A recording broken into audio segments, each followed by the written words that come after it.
Hey Sagittarius, Sun, Moon, Rising, and Venus. This is your general tarot reading for the month of March. Because this is a general reading, it may not resonate with everyone in the Sagittarius collective, so take what resonates and leave the rest. You can always check out your Moon and Rising sign videos. Sometimes they resonate better. I have Sagittarius Rising, so this is my reading too. I want to take a moment to announce my new Quick Learn Tarot series, available now. I have created a playlist with short videos for each tarot card explaining both upright and reversed meanings. You will see a link to the Quick Learn series at the end of this video. The deck shuffled, spirits here, let's get to it. The first card I draw will talk about your present situation. And we've drawn the Magician. You're in a powerful moment of potential. You already have everything you need: skills, knowledge, resources, and charisma. The Magician is a reminder to act, not wait. You're in a moment where focus plus intention equals results. Whether it's a project, a conversation, or a personal transformation, now is the time to own it and move forward boldly. The Magician is a green light. You're in the zone, but what you do with it matters. Stay focused, act with intention, and don't waste the moment. Okay, now let's see what your challenge is for the month of March. The card just fell. We have the Three of Pentacles. Difficulty with collaboration, teamwork, recognition, or building something together. The Three of Pentacles as a challenge suggests there may be friction around teamwork, recognition, or shared effort. Something needs to be refined, aligned, or communicated more clearly before progress can truly take root. Okay. And now we're going to look at the best you can hope for. Have the Five of Pentacles. This card and the best you can hope for position suggests your expectations may be shaped by recent hardship. You might be hoping for stability or support rather than abundance. This card invites you to examine whether you're limiting what you believe is possible. Okay. And now we're going to look at your foundation. We have the Page of Wands. At the root of your current situation is a burst of inspiration, restless curiosity, or a desire to break out of the ordinary. Maybe you or someone else took a risk, followed a hunch, or decided it was time to explore something new, even without a plan. The root cause of where you are now lies in a passionate beginning. A bold idea, a restless craving for something more, or a brave first step into the unknown. It was raw energy that got things going, and now you're dealing with what that spark has become. Okay. Now we're going to look at your recent past. And we have the Hierophant. In the recent past, the Hierophant indicates you've been influenced by tradition, structure, or spiritual teaching, whether that meant embracing it for stability or examining it to see if it still aligns with your truth. And now let's look at the near future. The Eight of Swords. The Eight of Swords is rarely about true external imprisonment. It's usually about perception. This card in the near future suggests a period of feeling mentally stuck or overwhelmed. You may question your options or doubt yourself. You will feel stuck, but this is where you realize you're not actually powerless. This card reminds you that the restriction is often more psychological than physical, and clarity comes when you reclaim your power. Okay, and now let's take a look at you. We have the Four of Swords. You need rest, mentally, emotionally, maybe even spiritually. You may be healing from something: burnout, heartbreak, illness, stress, or even just life being too much. Right now, you're in a phase of withdrawing to regroup. You might be pulling back from people, situations, or decisions. This can be healthy, a time of reflection and pause before re-engaging. You're not being lazy, you're being deliberate. The pause is temporary. You're gathering strength to move forward, not retreating forever. Right. And now let's see what's in your environment.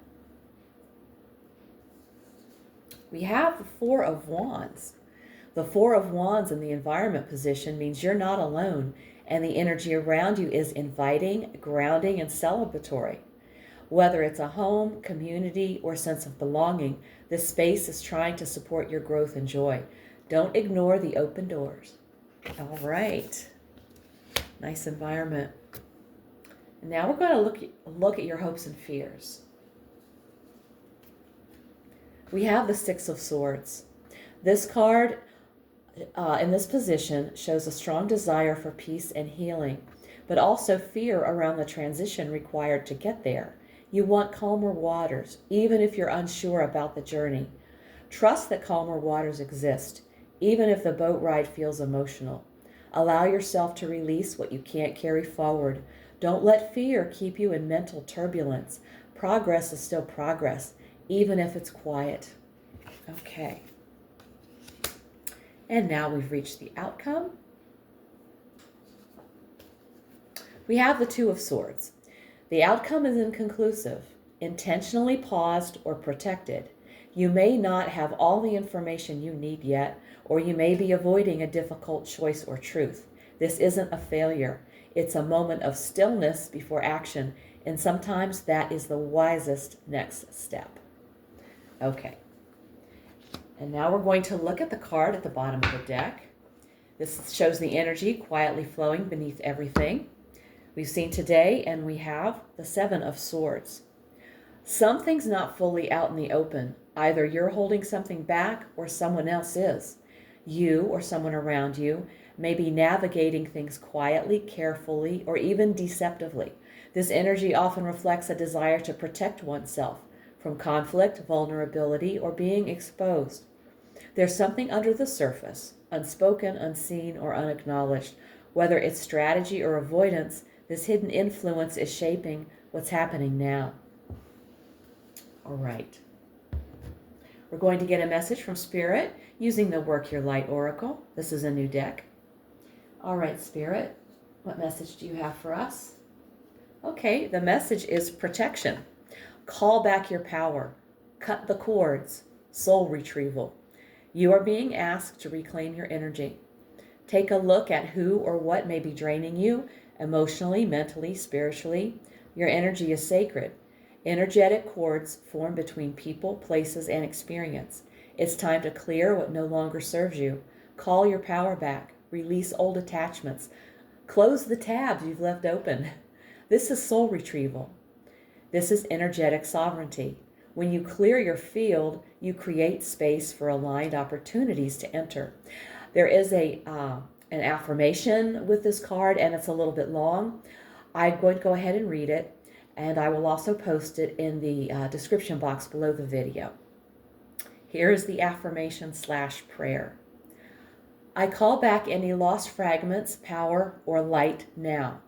Any vows, soul contracts, hexes, or programs from the past or present, from this life or others that are not in the highest good of all, I relinquish now. Any power or light that I have willingly or unwillingly given away or had taken from me, I call back now. Any cords or attachment from this life or others, I release now for the highest good of all. And so it is, and so it is, and so it is. That is a powerful affirmation. I like that one. Okay, now we're going to pull one more card. A quick message from the angels. We're going to be using the Angel Answers Oracle deck. It's another new one. Okay, let's see what the angels want to say. Haha, they want to say yes with an exclamation point. Bravo! The decision you've made is the right one. There's no need to continue to sort through additional options. You know what to do, and you should move forward with your plans. You've made the correct choice for your personal growth and development. However, some decisions can be a true challenge. If the task ahead of you is daunting or even sad, then proceed with your plans in a way that is life-affirming and self-loving. Ask your angels to be with you every step of the way, and don't hesitate to call upon friends and family for support. All right.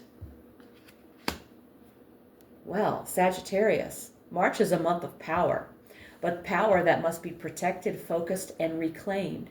You begin the month as the magician. You are capable, resourced, and ready. The spark that began with the Page of Wands has brought you here to a moment where intention truly shapes outcome. But not everyone around you may be aligned, and not every situation is fully transparent. The Seven of Swords and the Three of Pentacles remind you that collaboration requires clarity, and not all energy deserves access to you. You may experience moments of doubt or mental restriction, like the Eight of Swords, but this isn't true limitation, it's perception. And the Four of Swords shows that your wisdom lies in pausing before acting. Rest, reflect, reclaim your energy. The Two of Swords outcome tells us that you don't need to force a decision prematurely. You're gathering information. You're protecting your peace. And underneath it all, Spirit says, yes, the choice you already know in your heart is correct.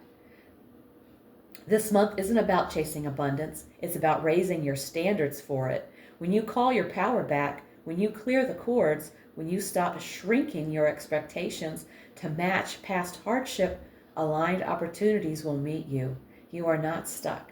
You are not powerless. You are recalibrating. And that recalibration changes everything. If this reading hit home, give it a like, subscribe, and let me know in the comments how it's showing up in your life. If you want a personal reading, all the info is below. If you're feeling called to go deeper into tarot, my Quick Learn Tarot playlist is linked right here. Also, check out my weekly oracle readings posted each Sunday for extra insight. Thank you so much for tuning in. Take care, and I'll see you in the next one.